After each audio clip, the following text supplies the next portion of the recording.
Welcome back to Let's Play Hull City in Football Manager 2018. And since last episode, I have played a lot of games. A lot of them. As you can see, we played Chelsea and then boom, so many games. And most of it have gone very well. Our only slight problem was a draw at home versus West Ham. Not pleased with it at all, but all the other games has been pretty big wins. And the reason for me not going for any of these games for an episode is, of course, two of these games have been early stages of the FA Cup, and then for the league games, all of them more or less, except the Arsenal game maybe, but all of them have been teamed from kind of like the middle table and lower parts of the table.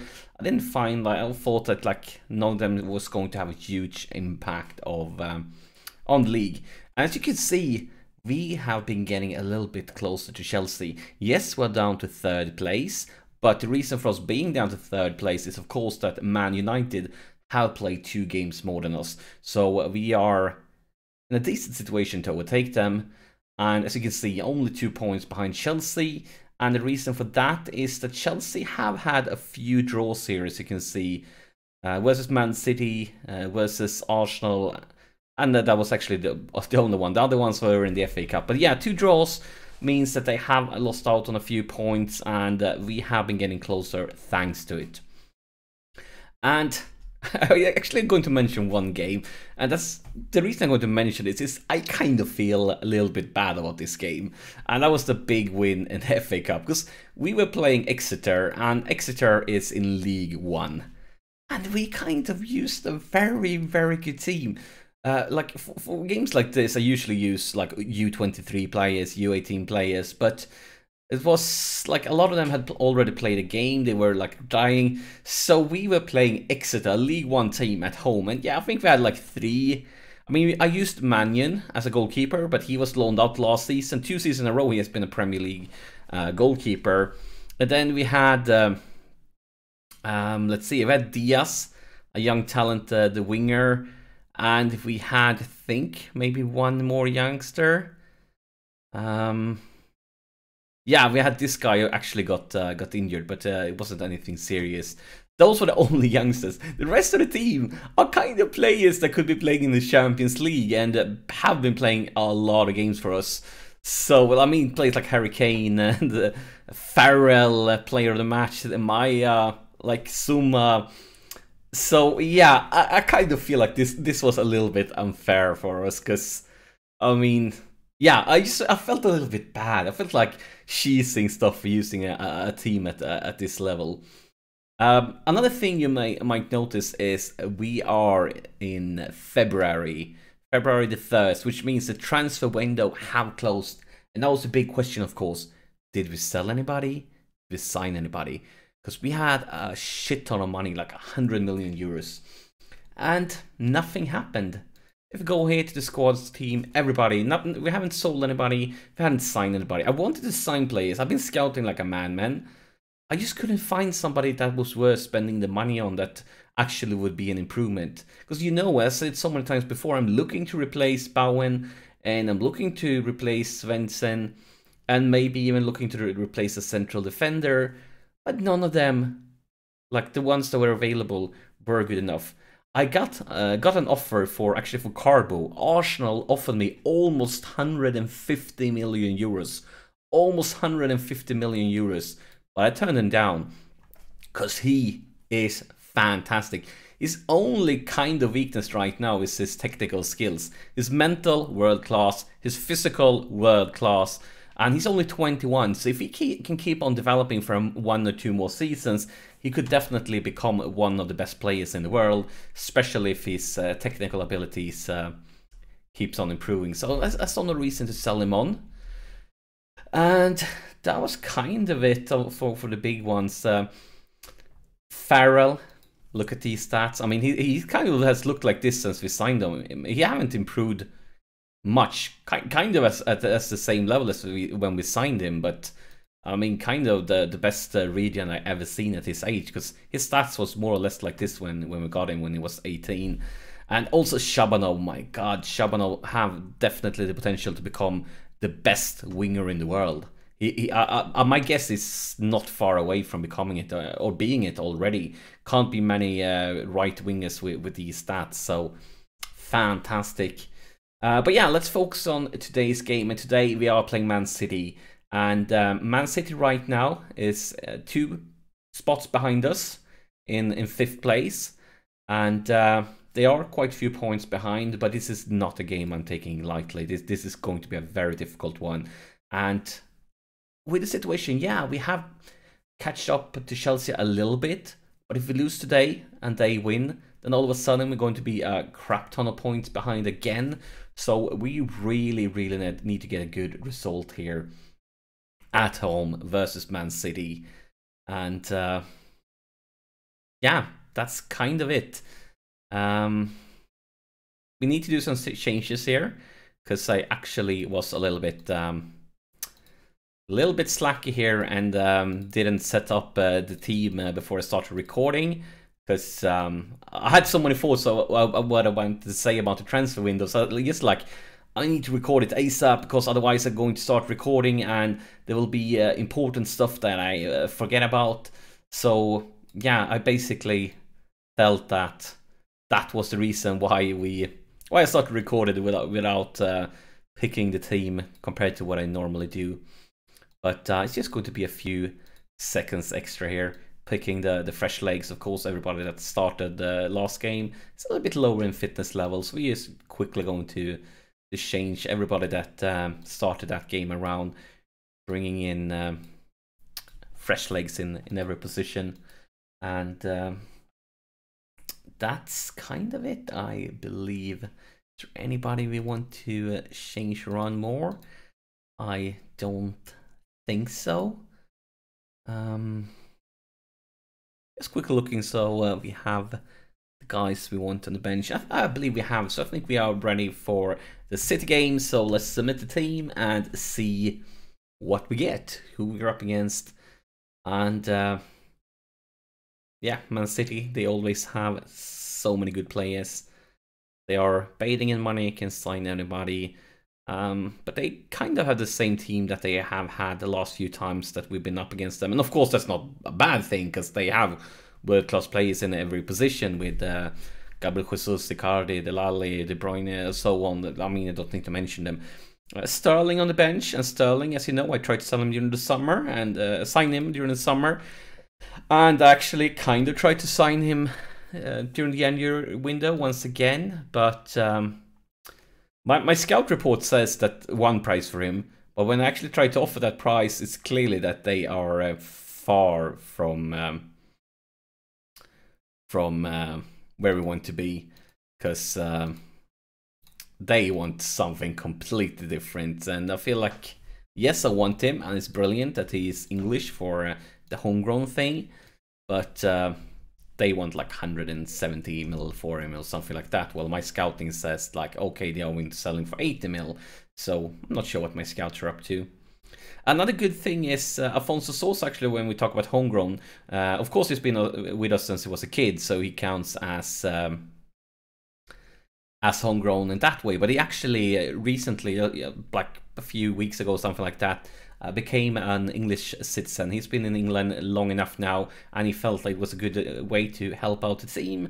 So he's now officially English as his second nationality. But here is Man City. This is not where we want to see the first highlight. Because, oh, this is going to be a goal. No in hell, Icardi misses chances like that. And I mean, we are playing them at home. This is not the start we wanted. And we are dropping down the league table.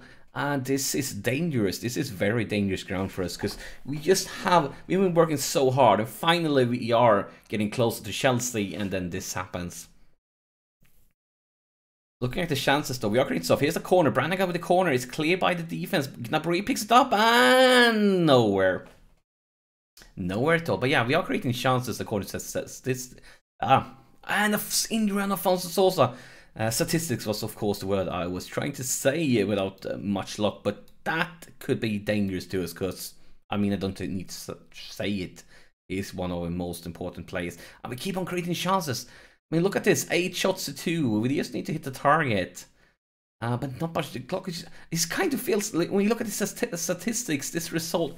Another injury. I don't believe my eyes. What the heck? What the heck? Okay, we are going 2 strikers. This is so bad. So bad. Come on, game. Come on. And another highlight. We are into extra time. It's Shabanov! And it's cleared.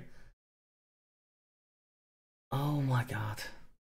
Such a crappy first half. We completely dominated everything, but we ends up with 1 goal down and 2 important players injured. This is a nightmare of first half, especially considering how much we dominated things. And we need to go aggressive. We need to ask them, where is the passion? I'm very disappointed. Really, like this 6.2 rating. Really? Really? But now with 2 strikers, and we are desperate for a win, and we are desperate for none of those guys to be out with a long injury. And here's Debris, very optimistic cross though, intercepted, but Brannigan wins it back. A long cross for Shabanov on the right flank, can he get into the box? Yes he can, is Keane, and that's no trouble at all for Edison in the Man City goal. So we are keeping on creating chances, but none of them have been like really dangerous. And of course Chelsea takes the lead versus Burnley. That's bad news. That's really, really bad news. And oh yes, that's just all news. I thought that there was another injury. I was like, what? But that's just the Football Manager bugging out with some old news. Okay, what can we do here? We've already been forced to make 2 subs. We're gonna bring you up higher to the pitch. I'm gonna change you around maybe like that. We could bring you up as a Masala to get you a little bit higher up into the pitch. And I'm going to take a risk here, use my last sub, going to remove Gnabry, because Gnabry has been garbage. This is, of course, if you get another injury, it's basically game over for us. But we desperately need something here. Let's just bump it up. We have 2 big, strong guys up on top. We need to go old school, classic English style here. Also, let's talk to the team, tell them to push forward. And here's Oxford intervenes. No, but where? We are under pressure. Is Man City, De Bruyne, Rafinha. Come on, guys. Intercepted by beautiful Svensson. Svensson with a long early cross for Keane. Keane into the box, and he finds Kane. And finally, we have equalized.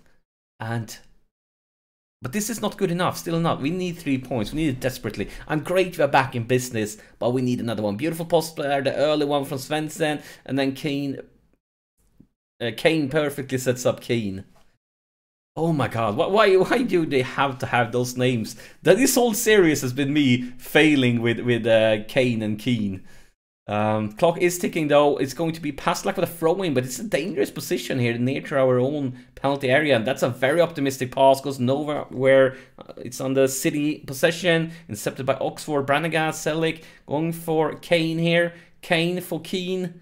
Keane for Svensson. Svensson with a long cross for Shabanov. Shabanov is a lot of police into the box. Here's Harry Kane, and look at that one. Look at that one. We needed that one desperately. Harry Kane with assist from Shabanov, and we are where we want to be. But we are going to keep on attacking because, you know, we can't defend. So we're just going to stay attacking here. But beautiful header there from Harry Kane. Perfect cross from Shabanov. And we are in the driver's seat. And something ASAP from kickoff. And I said it so many times before. When it is on the highlight ASAP from kickoff and I've scored, it's usually bad news for me. And this is probably going to be bad news. It's Gelson into the box, and that's no trouble at all for Westin. But was that the highlight? Is something going to happen now for real? Because there's a lot of City players there. Makes me a little bit worried. But look at this cross! Look at this cross for Harry Kane! Harry Kane sits up Kane, and oh my god! He misses! How could you do that? That was a huge chance!